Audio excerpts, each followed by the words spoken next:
Overall condition খুবই খারাপ, একেবারে ক্রিটিক্যাল বলতে যা বোঝায় তাই।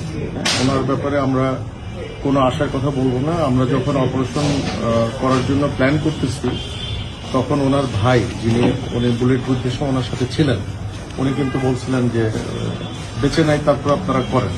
কিন্তু আমরা কিন্তু আশা ছাড়ি নাই, তার সাইন অফ লাইফ কিন্তু ছিল।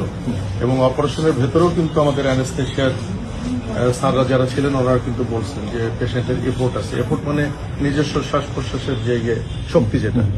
তো উনি এখনো কিন্তু উনি বেঁচে আছেন, কিন্তু এর মধ্যে উনি 2 বার কার্ডিয়াক অ্যারেস্ট, ওনার ব্লাড লস হয়েছে প্রচুর। ওনার নাক দিয়ে মুখ দিয়েও ব্লিডিং শুরু হয়েছিল লাস্টের দিকে আমরা ওটি কমপ্লিট করার পর। এখন আমরা পেশেন্টের ব্যাপারে কোনো আশার কথাই বলবো না। উনি সর্বোচ্চ খারাপ অবস্থাতেই আছেন, কিন্তু উনি এখনো বেঁচে আছেন, আর বাকিটা আল্লাহর ইচ্ছা। আর আমরা এই ধরনের ক্ষেত্রে যেটা করি, খুলে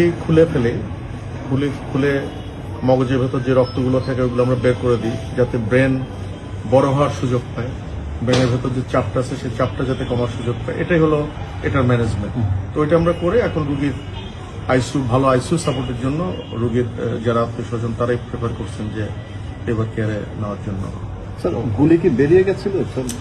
মোস্ট প্রবাবলি আমরা এত হারিনেসের মধ্যে, কারণ বুলেট যদি ভেতরে থেকেও যায়, ধরে নিলাম যে বুলেট ভেতরে মগজের ভেতরে আছে, ওটা একদম মগজের সেন্টার পয়েন্ট, ওখানে অ্যাপ্রোচ করার কোনো প্রয়োজন নাই, ওটা করাও হয় না। মানে বুলেটটা বের হয়ে গেছে, কারণ বুলেটটা একদিক দিয়ে ছিদ্র হয়ে আরেক দিক দিয়ে হাড্ডি ভেঙে বের হয়ে গেছে, সুতরাং ওটা বুলেটই বের হয়ে গেছে আমরা ধরে নিতে পারি। কিন্তু বুলেটের কিছু ফ্র্যাগমেন্ট ব্রেনের ভেতর থেকে গেছে, সেটা আমরা যখন অপারেশন করছি কিছু ফ্র্যাগমেন্ট আমরা পেয়েছি, ওগুলো আমরা সংরক্ষণ করছি, খুব ছোট ছোট ফ্র্যাগমেন্ট।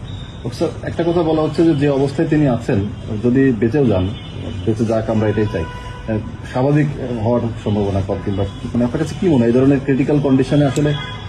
এই ধরনের পেশেন্টদের ক্ষেত্রে আমাদের একটা প্রেডিকশন আছে, কিন্তু এই প্রেডিকশন আমরা কখনোই ডিসক্লোজ করি না। আপনি এটা আমার কাছে জানতে চান না, রোগীর অবস্থা খারাপ। Thank you.